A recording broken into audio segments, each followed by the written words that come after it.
इंदिरा गांधी की नृशंस हत्या के बाद सिखों को लक्ष्य करके जो जी नरसंहार हुआ। तो हम 13 साल के थे।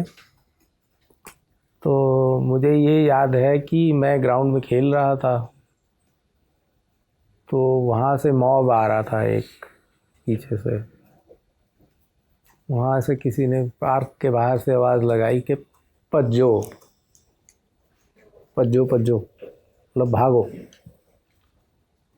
तो मुझे ये नहीं समझ में आ रहा कि क्यों कह रहे हैं, पर मुझे भीड़ दिख रही है बड़ी आक्रामक सी, नारे लगाती हुई, और मैं भागा वहाँ से और भाग गया और अपने घर पहुँच गया। पास में ही था, नज़दीक था घर। पर उसके बाद ये सुनने में आने लगा कि भाई गुरुद्वारे को आग लगा रहे हैं। जो हमारा जो लोकल गुरुद्वारा था, वहाँ पे गुरुद्वारे को आग लगा रहे हैं। तो वहाँ पे हमारे पिताजी, जो बड़े सूत्रधार थे उस गुरुद्वारे को कायम करने में, तो वो सह नहीं पाए। नहीं, केशवपुरम, शालीमार बाग। केशवपुरम कहाँ पड़ता है? ये रोहित पीतमपुरे से पहला स्टॉप है वो मेट्रो का जी। तो वो सहन नहीं कर पाए और वो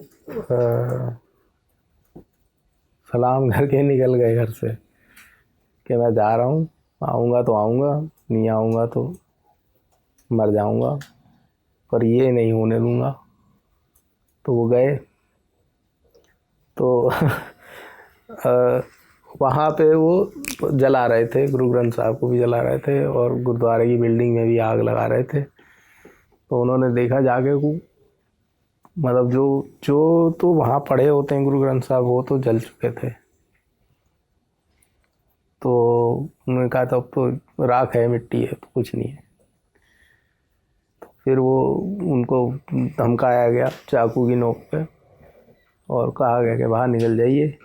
तो वो निकले बाहर, तो उनके पीछे मॉब पड़ा। तो किसी के घर में घुसे, पिछले गेट से निकले, गलियों में से होते हुए घर आए। तो कुछ देर बाद एक और व्यक्ति, जो गुरु ग्रंथ साहब जो हैं सुखासन में पड़े होते हैं, जो मतलब लाइव नहीं किए जाते हैं, जिसे प्रकाश करना कहते हैं सुबह, कुछ एक्स्ट्रा बीड़ साहब रखी होती हैं, उनमें से एक को उठा के वो भाग के हमारे घर आ गए। तो और कोई दरवाज़ा खोले ना खोले तो हरदीप सिंह तो दरवाज़ा खोलेगा। तो वो बीड़ साहब हमारे घर में कई महीनों तक पड़ी रही, जब तक वो गुरुद्वारा दोबारा से बना नहीं लिया। तो वो बहुत नज़दीक हमने उस चीज़ को एक्सपीरियंस किया।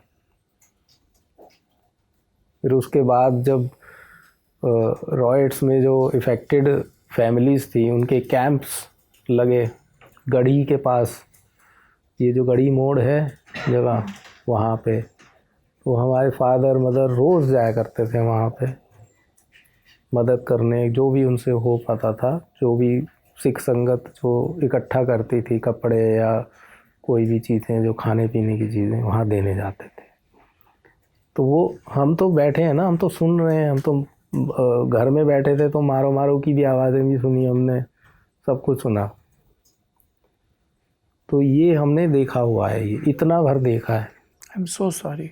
नहीं, you don't have to be sorry about it, but anybody who has to face any kind of violence or discrimination on the basis of their caste, ये सिर्फ their एक race, साधारण व्यक्ति ने डिस्क्रिमिनेशन फेस किया, ये बात नहीं है। ये अमर सिंह चाकर के पौत्र ने ये फेस किया कि जिस देश में आज़ादी की लड़ाई, अपने परिवार की चिंता नहीं की, घर में आटा है कि नहीं है, चले गए जेल में, वो उसके पौत्र ने ये देखा कि अच्छा ये हुआ। अच्छा, पर हमारे तो गुरु थे, 10th गुरु, उन्होंने तो हिंदू धर्म की रक्षा के लिए ये किया।